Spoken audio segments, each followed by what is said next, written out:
Order! Order! You are an incorrigible delinquent at times. Behave yourself, man!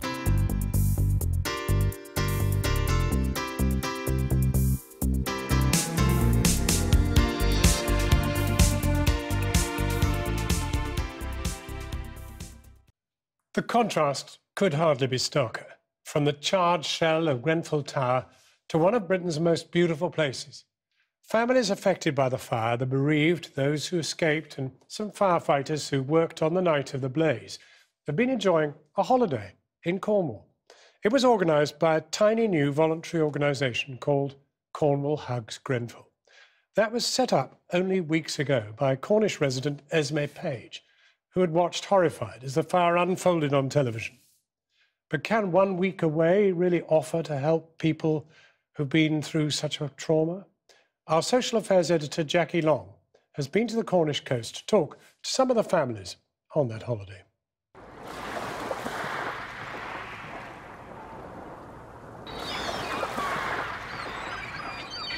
Such a long way, in every way, from the place they've left behind. A group of holidaymakers like no other.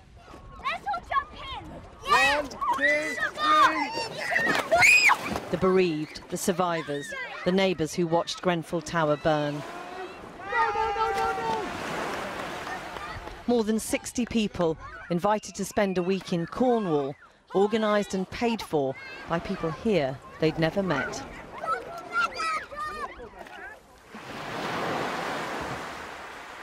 Coming to Cornwall, things are slower here.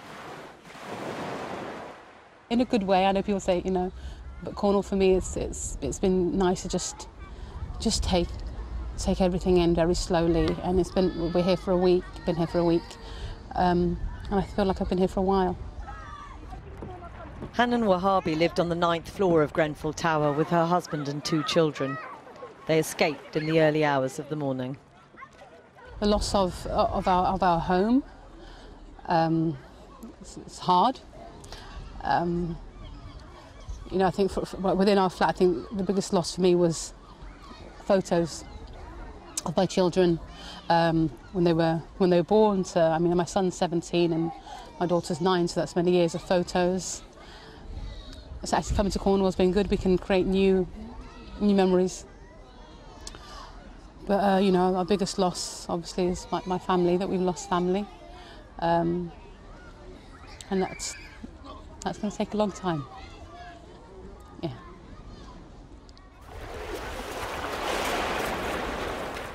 Like all but one of the big group of Londoners, this is the first time Hanan's 9-year-old daughter Sarah has been to Cornwall.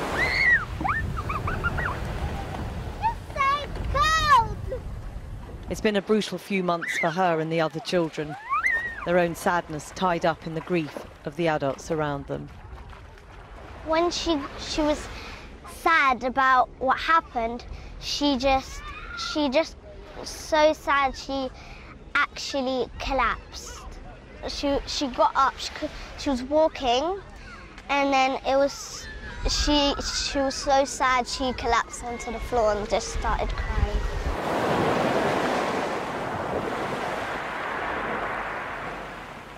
And can I just ask you, how difficult has it been for you to see your mummy sad? I don't know, it's just worrying how she felt, just worrying. It's just shock, like how she got just so sad. And her 17-year-old brother Zach, who carried her out of the burning tower block, he's still struggling too. After the accident, now he plays around and everything. He does what he used to do, but when you mention it, he just changes the subject.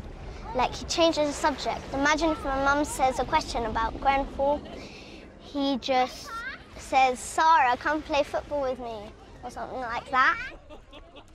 It's Hanan's own brother she thinks about, constantly. Abdulaziz lived upstairs from her on the 21st floor with his wife and 3 children. He'd asked her to have dinner with him that night, but she couldn't. He and his family didn't make it out. They'd been told to stay put by firefighters. That's hard, very hard. I don't even know what to think about that, you know. I don't know, maybe I could have persuaded him more. When I left, I was able to see where I was going. By the time I'd made it downstairs and I called him and he tried to leave his flat, he couldn't see. You know.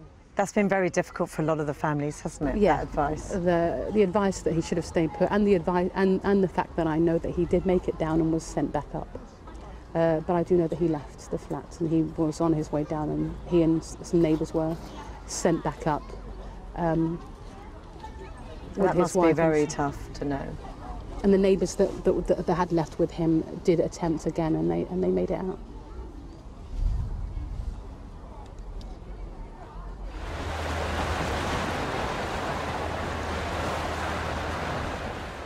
I'm angry. It shouldn't have happened, and it was preventable. And I was on the lead committee. I was on the committee that had asked for the safety checks, and we weren't listened to. And what do you feel about that? Oh, well, it makes me angry. It makes me angry. I mean, can't change what happened. Yeah. Sorry. Feel let down? Definitely let down. Definitely let down. And whatever they do now, it will not make an ounce of difference for us personally, because they will not be able to bring my family back. But I just hope that now what's happened, they will then know their mistakes, learn from it, and never let this happen again to anybody. Anybody.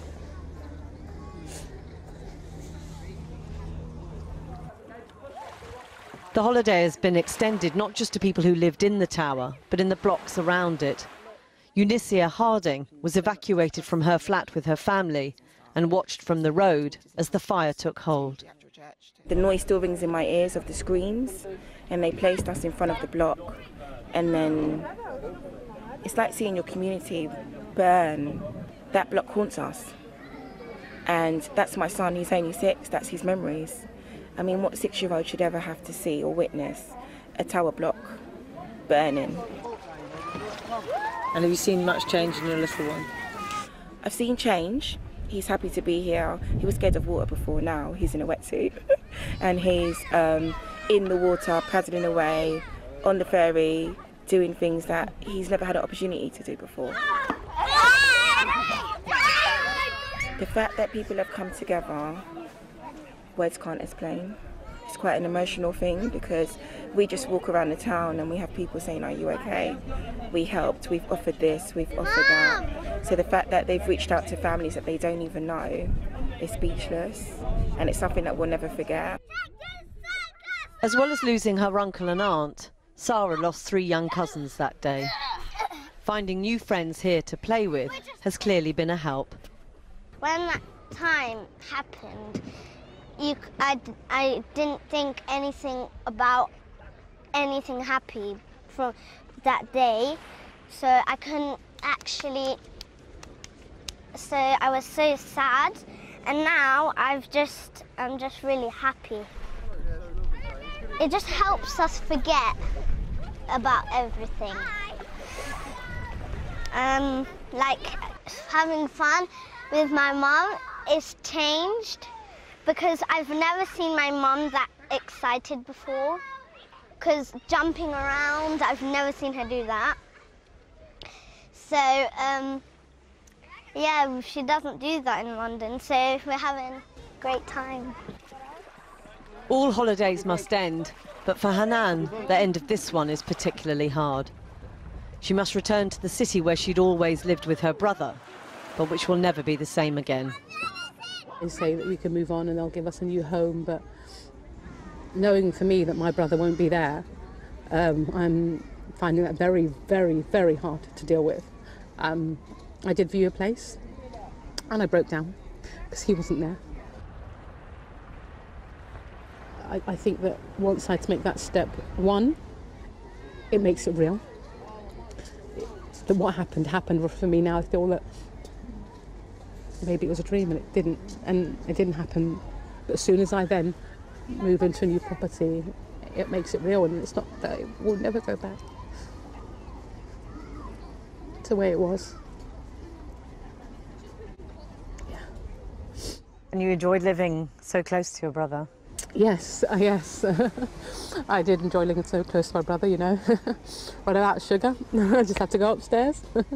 Yeah. What can you tell me about him and the family? Oh, he could speak for England. He was an amazing father. They were a fantastic family, though. He loved my mum. Loved my mum. He was a very good person, and they were a good family.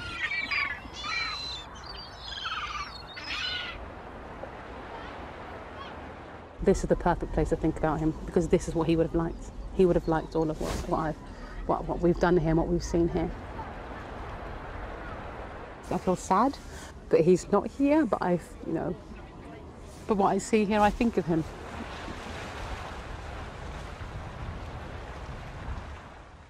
Joining us now is Hanan Mohabi, who we saw there in Jackie Long's piece, and also with us is Esme Page, who set up the Cornwall Hugs Grenfell charity. Hanan, your daughter Sarah said, "For the first time since the fire, I saw Mum have moments of happiness." And I wondered what it's like being back. Well, coming back on the train, it was quite hard. I could feel like the anxiety just all building up again. Coming back to London, it's been hard. It's been hard coming back to where it all happened. Have you been able in any way to regain your balance and begin to think more positively and connectedly about the future? No. Not yet, no. Esme, you had this idea just a few weeks ago. How did the community respond? It was pretty overwhelming, really. It was a kind of wave of kindness. Originally, it was without you asking? Well, it was just a simple post. It was tentative. It was, imagine if we did this. And post where? On Facebook. Right. Yeah, which was, I mean, I'm not a big Facebook person, so I've had to learn quite a lot. But yeah, we just got hundreds of offers of accommodation in the first 24 hours. And so then I thought, okay, there's real energy for this. There's real heart for it. Let's do it. Let's find a way. And the university provided that for nothing in halls of residence? Yes. Is that right? So there's two kinds of holiday that we're running, individual holidays. So lots of people have offered individual accommodation and people have been coming. But this one was particularly special because the Penryn campus offered a group of flats for us. So that people could effectively almost like live on a street together in their separate flats. What about the train? That must cost a fortune. Well, yes, but that was kindly offered, yes, by the train company, so that was fantastic. And that meant that they actually took over a whole carriage and came down together, and then so they could start getting to know, because some people knew each other already, but others didn't. So there was it started literally from the Paddington Bear statue, and that's where the holiday started. Well, Hanan, you have 3 children and you cooped up in a hotel. Yeah, my husband and 2 children. Yeah. Yes. Yeah. This is going to be, you can't really go on like that. No. Isn't that a dynamic in and of itself to say, I must move on? It is a dynamic that I feel that I must move on, but it's quite hard to take that step to move on. For me, moving on and moving into a new accommodation just makes it more real. And I find that really hard to deal with. I know people say, let's house them, but actually taking that step into a new home is really hard for us. Are you getting any therapeutic help? Well, going to Cornwall was very therapeutic. We're very therapeutic. You know, we did some sculpting and having, a massage. That was very therapeutic, going to the beach. But here, it was quite hard having children, and it's been the summer break. Having the summer break and going to counselling, for example, I found quite hard. So I'm starting that this Thursday when Sarah starts school. Sarah has been having therapy, but I haven't as yet. So that may be the big push forward. Hopefully that will help. That will help. Esme, I mean, you've achieved this amazing event. How do you go on from here? Well, we'd like to put on, I mean, it's been a great team effort, so, and there's clearly a lot of energy. We'd love to put on another one in half term. I mean, we're looking for another accommodation provider that would come forward and offer a group of units, because that works really well. People have said how healing it was. These would be more people who've not probably been on Yes, I was speaking with Eddie Defan just earlier today. He's the organiser of the action group at Grenfell United, and he was just saying how many survivor families would like to come. And there was just this real healing of creating new community with each other. People spoke a lot about that. So we'd love to do that, and we need those pieces, units of accommodation together so we can create that. And that's what we're looking for. Hannah, next week, the inquiry starts. Yes. Do you have confidence in it? Well, not really. We'll wait and see, because I want them to look at what happened before, not just what happened that night. The build-up, the mistakes that were made. Will you engage with it? Will you give evidence? Yes, I have already given evidence. And what do you really want it to achieve? What do you want to hear it tell you? What do you want it to achieve in terms of change? For me, it's for this not to happen again. That's the biggest change, for this not to happen again. So. But do you have confidence that it can do that? No. I don't really have much confidence, because I think it's very important they look at what happened before, not just what happened on that night. What happened before, you know, I was on the committee before we asked for fire safety checks. That didn't happen. And even coming down the stairs, I got lost coming down the stairs because I hadn't been down the new part of the building. So there were two exits. There was an exit into the new residential area, there was an exit the way out. I was lucky that I chose the right way out. Otherwise, it would have taken me longer to get out.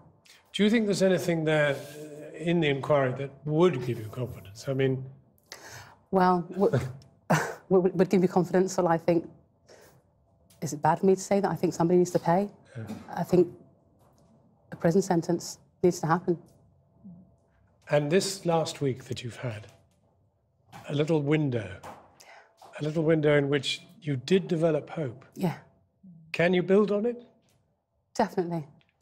Building on that community. Like Esme said, going out there, I met other people that weren't necessarily from the tower, but from the surrounding estate, and you could see that community being built again. Well, Hannah, thank you very, very much for coming. And thank you indeed, Esme, too. Thank you. Thank you. I've been